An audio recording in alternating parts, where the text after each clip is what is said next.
أهلا بكم مستمعين الأعزاء في حلقة جديدة من برنامج مدارات فنية. في هذه الحلقة نستضيف الناقد والممثل والمخرج العراقي الدكتور أحمد شرجي للحديث عن الدراما العراقية.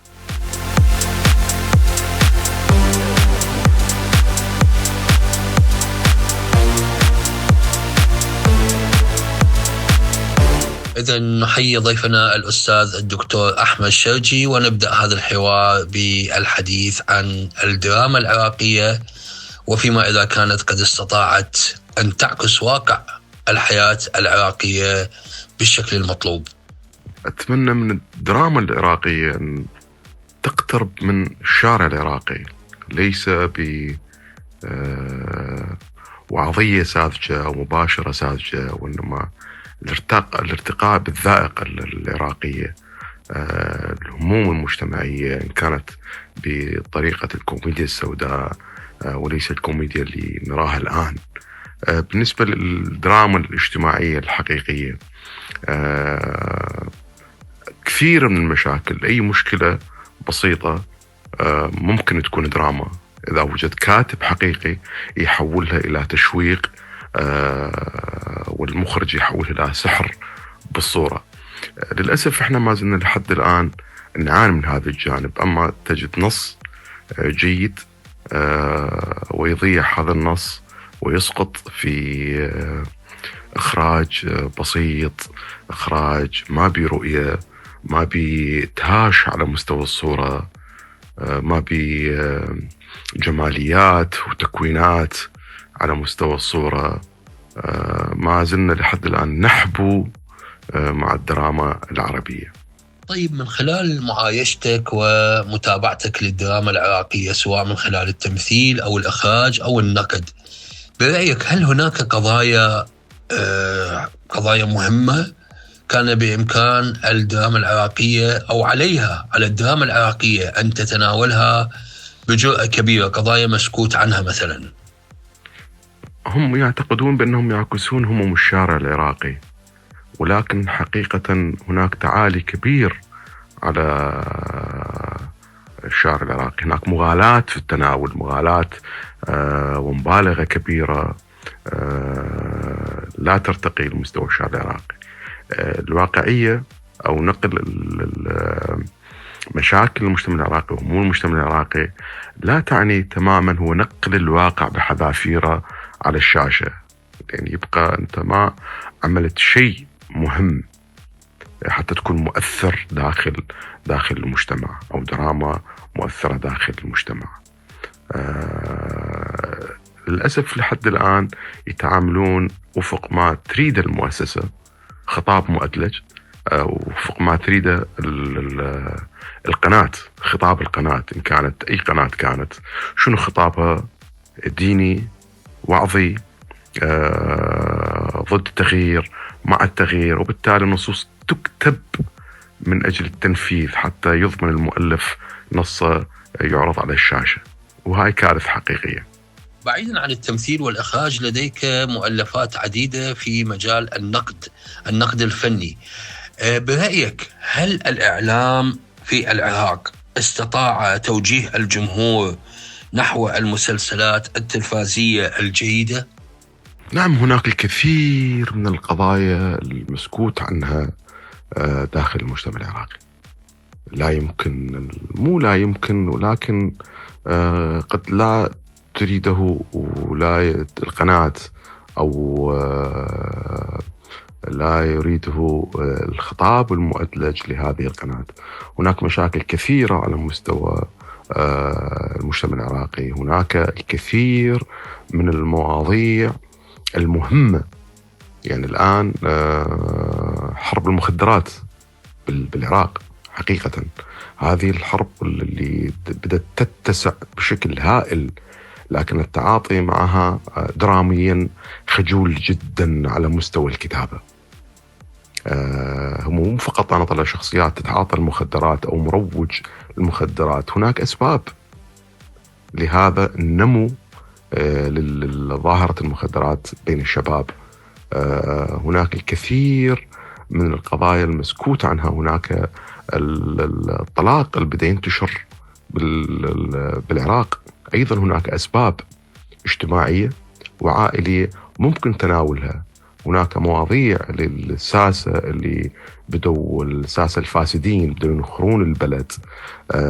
هناك الكثير من قضايا الأبطال الحقيقيين الذي تصدوا لداعش أو للعصابات الإرهابية أو لعصابات الجرائم المنظمة مثل التجار بالأعضاء البشرية.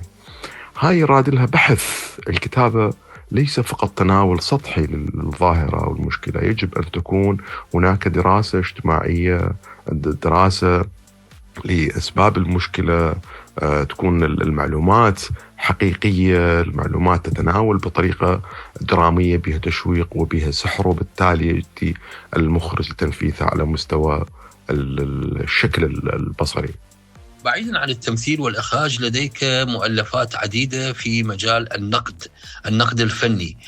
برأيك هل الإعلام في العراق استطاع توجيه الجمهور نحو المسلسلات التلفزيونية الجيدة؟ يعني حسب وجهة نظري فقدنا النقد التلفزيوني منذ زمن طويل. هناك ترويج بروباغندا للأعمال يقوم بها الجروبات على مستوى السوشيال ميديا. الترويج لمسلسل طبعا أغلبها مدفوعات الثمن، حتى هذه بقت تزيد أو ترفع من الحضور بالمشاهدة على مستوى الأعمال، رغم هي أعمال قد تكون سطحية، وهنا لا يجوز التعميم، بعض الأعمال جيدة أيضا، لكن حقيقة ما نراه الآن ليس النقد هو الذي يصحح التجربة التلفزيونية والدرامية بالعراق، وإنما هناك نقاد على مستوى السوشيال ميديا، بين مزدوجتين كلمة نقاد، لأن هو ليس نقد، هو كتابات ترويجية تسقيطية. هناك أشبه بالشبكات اللوجستية، دعم لوجستي للأعمال هاي، أيضا هم من ضمن الكوادر الفنية أو كوادر القناة لهذه الأعمال لتصعيد ترند هذه الأعمال، وإن كانت هذه الأعمال لا ترتقي لمستوى الكتابة عليها. وأكرر أقول ليس هناك نقد. الآن أصبح كل المجتمع العراقي ومن يتعاطى مع السوشيال ميديا يكتب انطباع على هذه الأعمال، يسقط هذا العمل، يسقط هذا الممثل، يسقط هذه الممثلة، وبالتالي غياب حقيقي للمقالة النقدية الرصينة التي تكتب بعد مشاهدة العمل والتأني تصحيح هذه التجربة.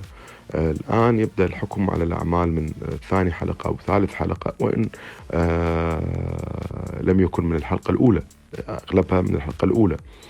هاي مشكلة حقيقية، لأن من الذي يصحح هاي التجربة الدرامية؟ من الذي يصحح التجربة السينمائية؟ هو النقد الحقيقي الموضوعي المبني على منهجية ومشاهدة دقيقة لحفر معرفي للنص والرؤية الإخراجية والأداء التمثيلي. هذا ليس موجود للأسف بالعراق، ولهذا الدراما تتخبط يمينا وشمالا. الدراما الآن تعاني من أزمة حقيقية. هذه الأزمة منبعها القنوات الإنتاجية، القنوات المنتجة لهذه الأعمال، لأن هي تروج أغلب أعمالها للسطحي والسذاجة بشكل كبير للأسف الكبير.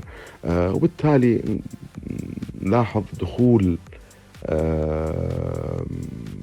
كبير للبلوغرات والفانشيست ومن عنده أكثر المتابعين على السوشيال ميديا.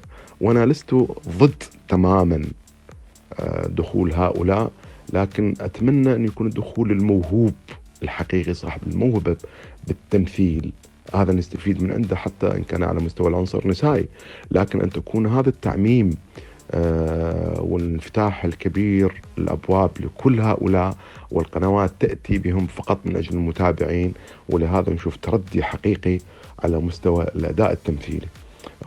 نلاحظ الكثير من الأعمال تعطي بطولات مطلقة لهؤلاء الشباب أو لهؤلاء أصحاب المواقع الملايين المتابعين وتخلى عنهم بعد العمل الأول، لأنه لم يترك أثرا عند المشاهد، رغم هناك الكثير من الشباب والشابات الرائعين من خريجي معهد وأكاديمية فنون جميلة والمعاهد الفنية، وهم أصحاب موهبة حقيقية ويبحثون عن فرص للانطلاق نحو النجومية ونحو الحضور الحقيقي بالدراما. أتمنى أن نكون صريحين، نواجه أنفسنا بأن نحن الآن نرتكب أخطاء بدعم أعمال تروج للرداء وتروج للتردي داخل المجتمع، ونروج لمن يدخل هذا الوسط تحت مسمى ممثل أو ممثلة وهو لا يملك موهبة، وإنما فقط يملك متابعين على السوشيال ميديا. للأسف الآن أصبحت الدراما العراقية أسيرة منهجية أو أيديولوجية القنوات الفضائية، إن كان على مستوى الخطاب الدرامي أو على مستوى الصورة أو على مستوى الأحداث التي تتناولها هذه القنوات. يعني أتمنى أن يكون هناك مراجعة لكل ما ينتج سنويا وما قدم على الشاشات العراقية من أجل تصحيح مسار الدراما العراقية.